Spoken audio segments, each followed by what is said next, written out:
Hello, everyone. My name is Bren, My name's Jem. and this is the Trunk to Tail podcast, in which we're seeking to humanize healthcare through the sharing of stories. And today we're delighted to welcome from the Republic of Ireland, Bernie Brennan. Bernie was the part owner and manager of Ballard Lodge Nursing Home for 21 years until it recently closed in April this year. And I first came into contact with Bernie when my dad was in the nursing home. He was there from, I don't know whether you remember the years, Bernie, I wouldn't expect you to. He was there from sort of October 2018 to April 2021. Mm-hmm.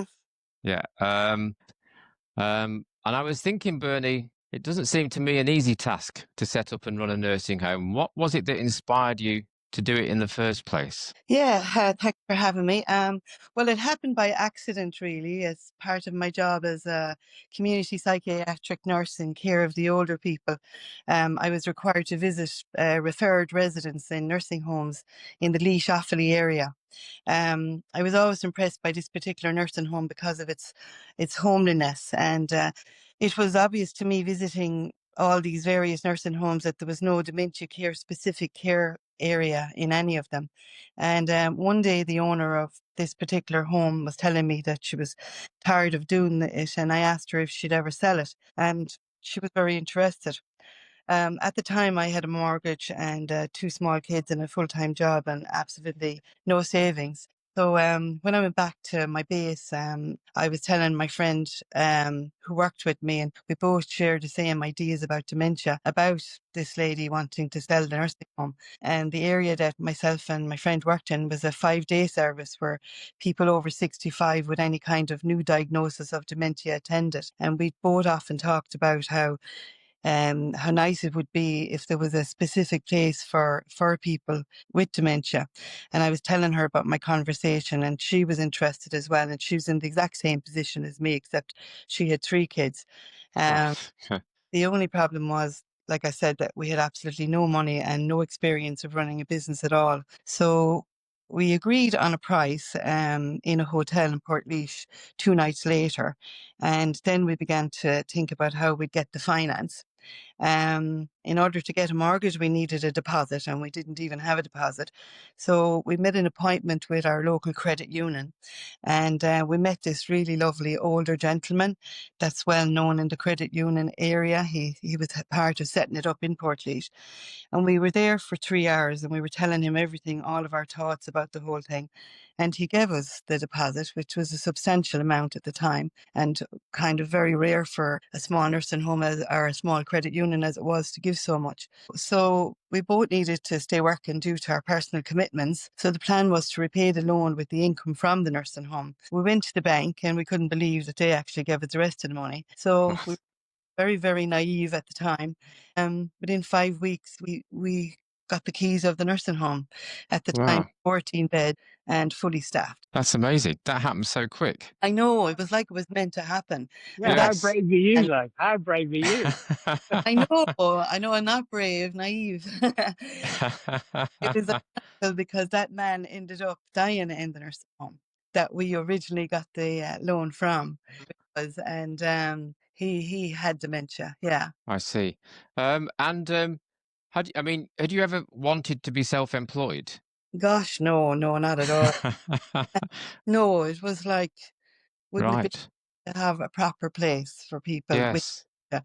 Because I suppose the only places were nursing homes, and then everybody was in the nursing home with every different ailment, and a lot Yes. of people with dementia ended up in, in the psychiatric hospital, which was totally Yes. fair to everybody there. Right. And when it started, Bernie, you said, did you say the 14 beds, 14 Yeah, residents? it's very small. Yeah. Did you have to advertise, or you carried on with the residents who were already there? Yeah, no, it was full when we took it over. Okay. Yeah. And it was fully staffed as well.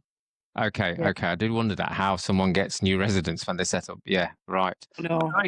Can I jump in? Because Bernie, you said something about you had ideas about the different way that you would want to look after people with dementia over, the people you're often seeing. Can you just expand a little bit on that? What did you think was missing for people with dementia specifically, and what what did you plan to do? What thoughts did you have about how you were going to look after them? Yeah, well, I often felt visiting nursing homes that sometimes um, drugs were the only thing that you could use to control people with dementia, because if they're in and out of other people's rooms and they're upset and want to be up at night time, there's, a routine in the everyday type of nursing home that people have to, live by.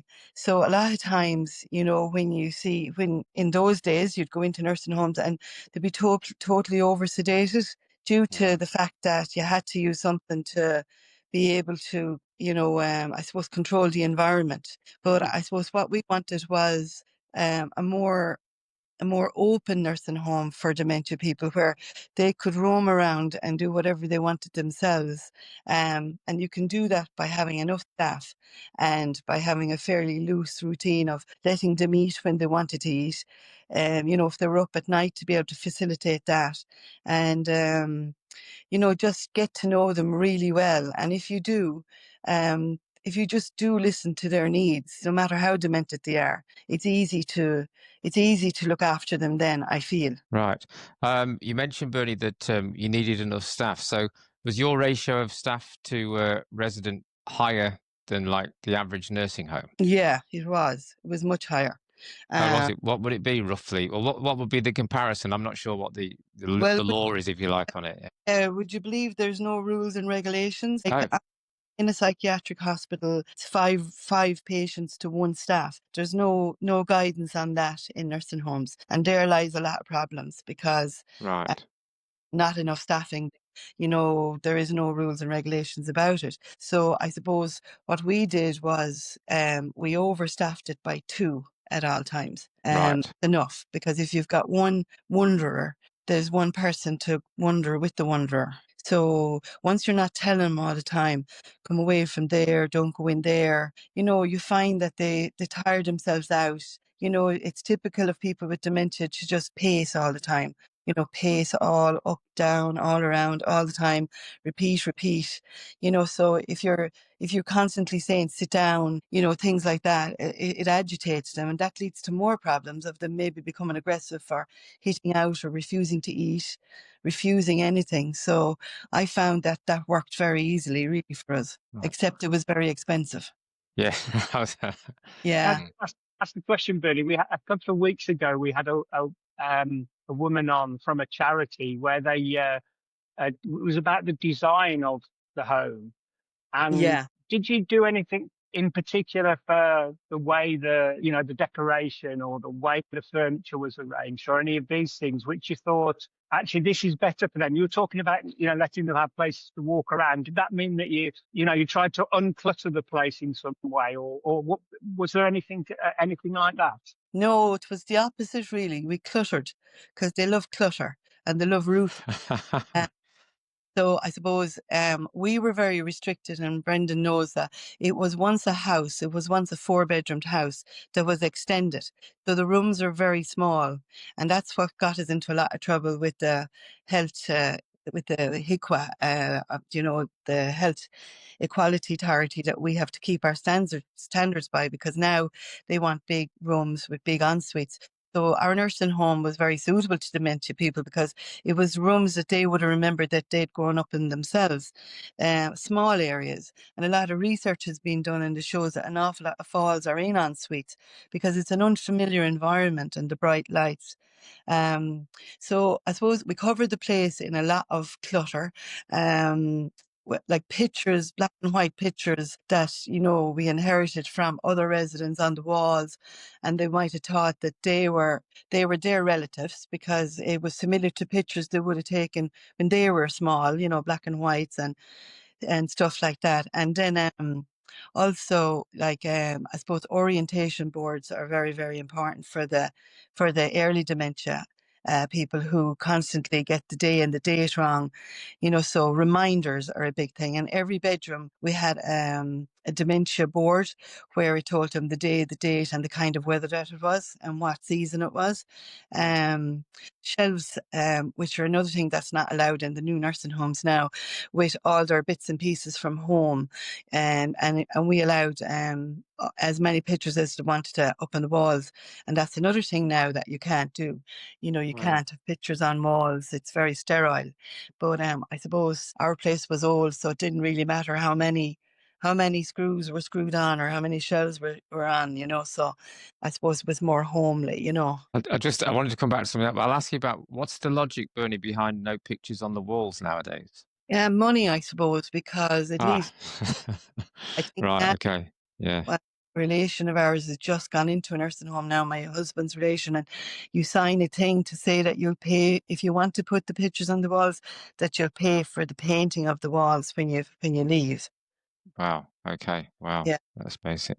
So you said that one of the things you were concerned about when you'd been in places where people were caring for dementia in the past was the amount of sedation, the amount of drugs that they were on. Did you have any joy in reducing the quantity of drugs that people took? Yeah, we work very closely because of myself and my partner had come from the later life area, so it was called psychiatry of later life.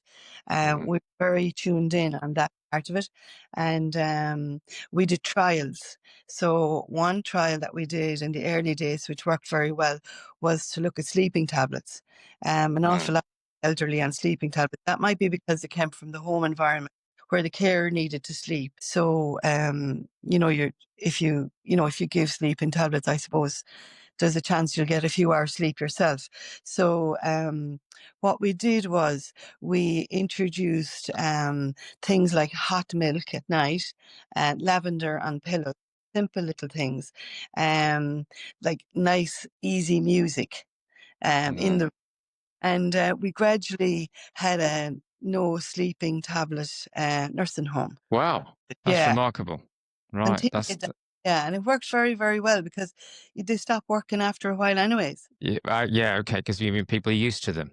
Yeah, yeah, Right, yeah. you get Did you. you ever publish that? Like, you know that I suppose it wasn't a purely scientific No, it document, wasn't. but We no, didn't. yeah. No, no.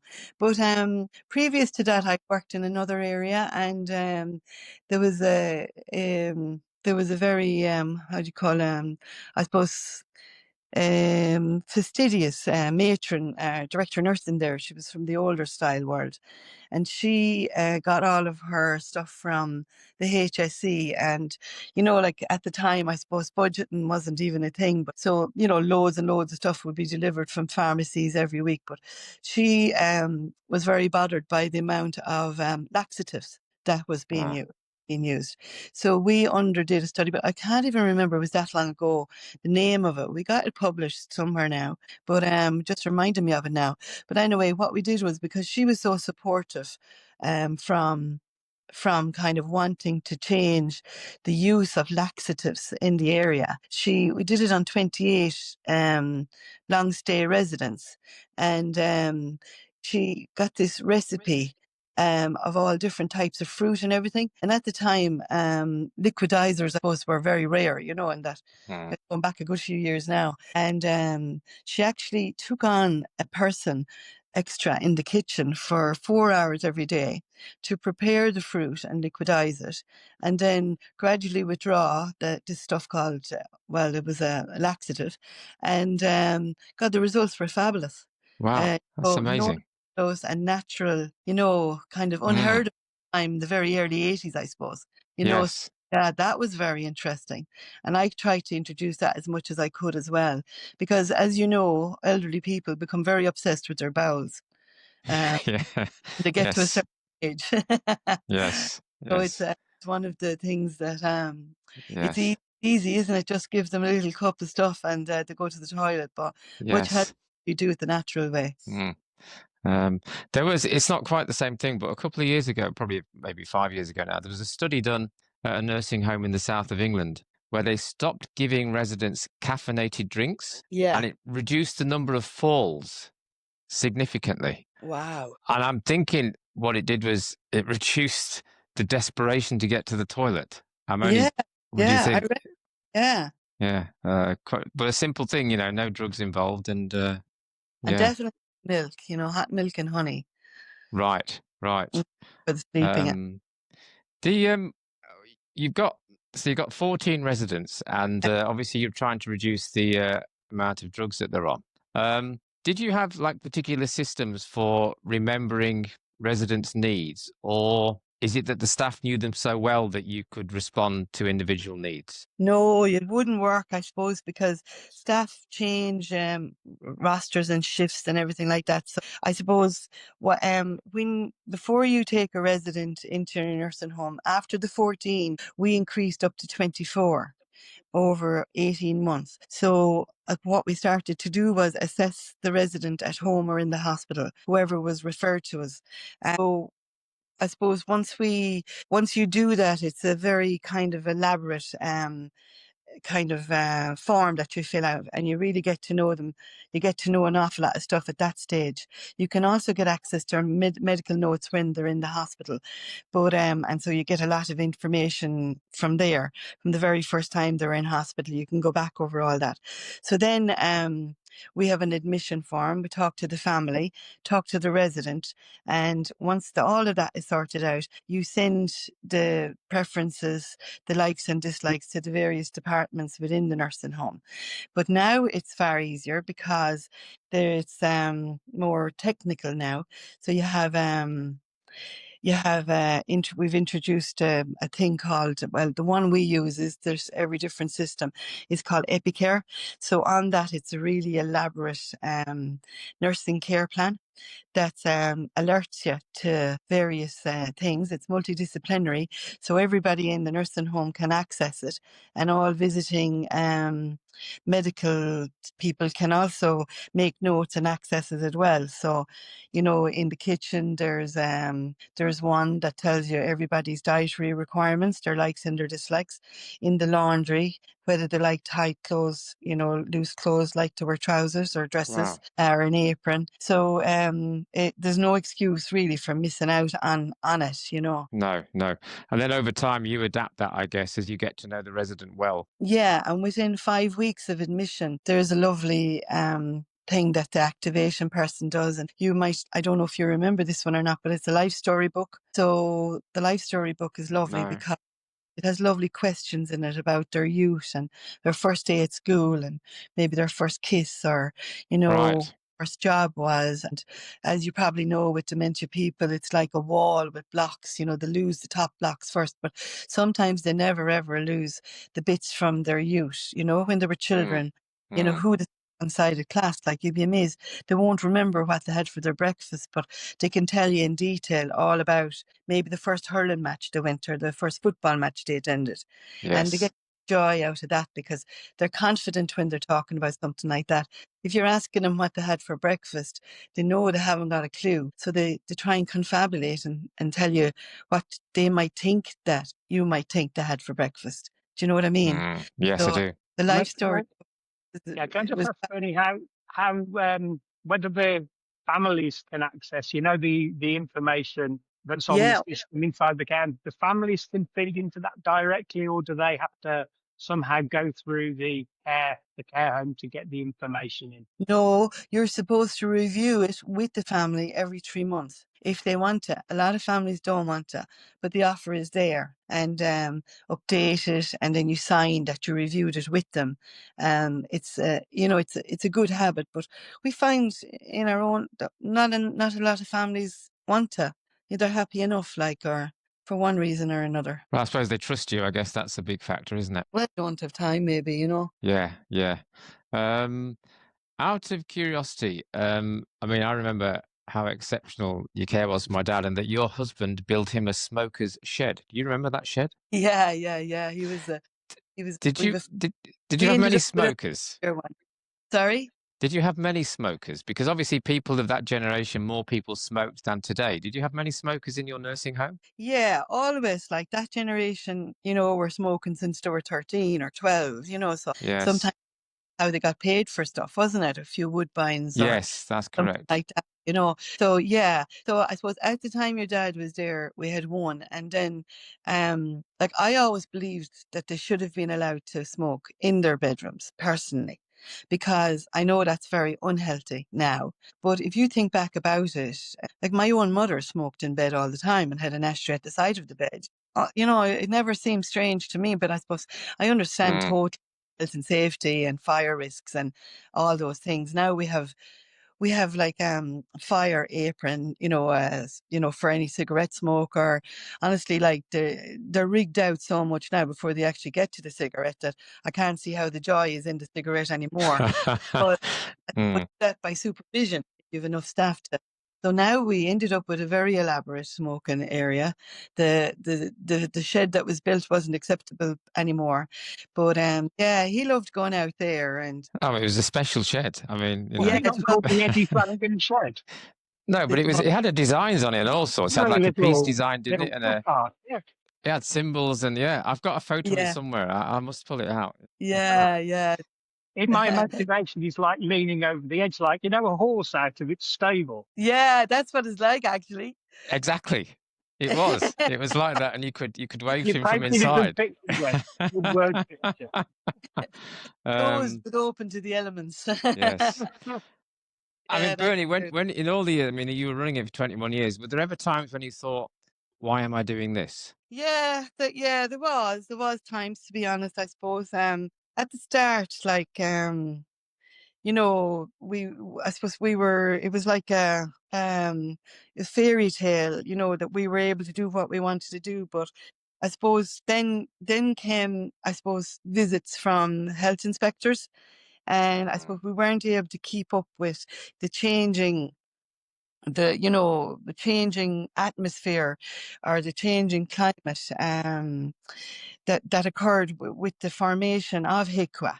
So I suppose HIQA are it's the Health Information Quality Authority. I don't know what year it's called there. Yeah, Um, QVA. Yeah, yeah. We've got is it? similar in the UK. Yeah, that's right. Yeah.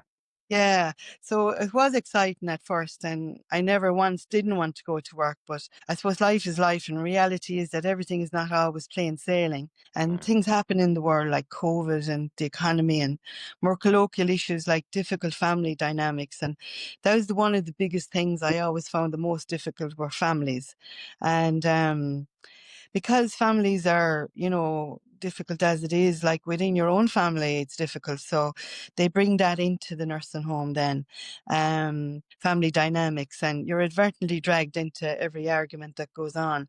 There are few elderly people, like there's no elderly person who wants to go into a nursing home that I've ever met anyways. But for one reason or another, it's the only way. And with that then sometimes comes terrible guilt and anger and helplessness and depression, and yourself a whole basket of other Mm. emotions on both Mm. sides, both from the elderly person and the family members. And you're always feeling guilty because you Mm. can't, and you might not be doing it for the person that's in the nursing home. You might be doing it for your dad or your mom, or the opposite. And Mm. sometimes Yes. us agree with what's right for the loved one, and it can be huge issues. And during those difficult times like that, I suppose I often ask myself, what am I doing? When you go into a room and there's somebody dying, and there's two family or three family members, and they're not looking at one another, and you know Mm. that the person in the bed knows that, and you know that they're having difficulty going because that atmosphere is there, and it's so stupid, like, and it's over nothing really. And other occasions would have been during, before, and after an inspection. I found them difficult.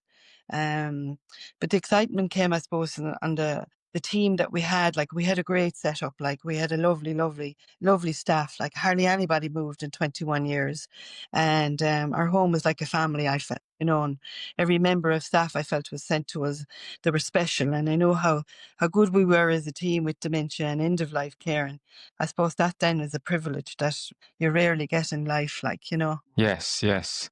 Did you find over the 21 years? Did you find that families changed? Like, were they more difficult towards the end, or was there a change in family dynamics over the years? Yeah, I did. Yeah, because um, before, I suppose, uh, usually the woman in a family didn't always work.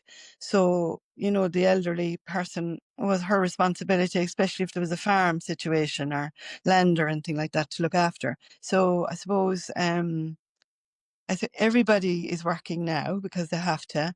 So kind of, an awful lot of kind of, dynamics have changed in that there's both are professional in families now, both have no time.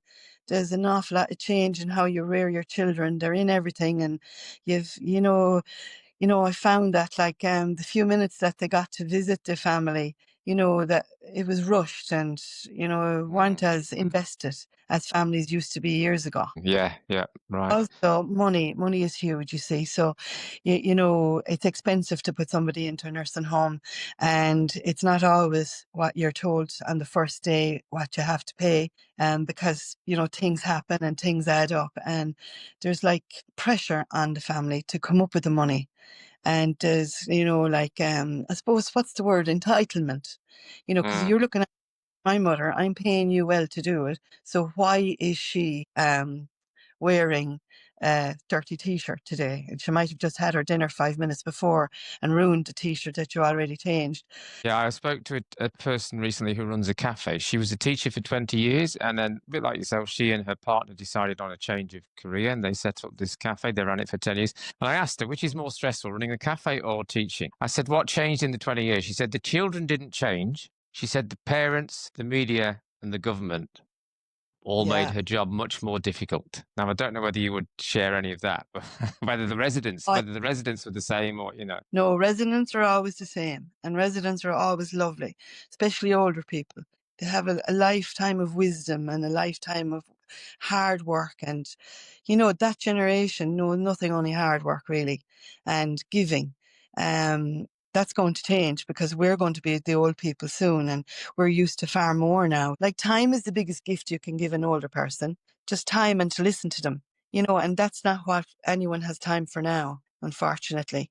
And I suppose that's the difficulty. Whether it'll do a circle and come around again, I don't know. No, yeah. Well, thank you, Bernie. That's been absolutely fantastic. I think we'd love you to come back on again sometime because there's a lot we haven't talked about. I've got a whole list of questions here and I've hardly covered any of them. Yeah.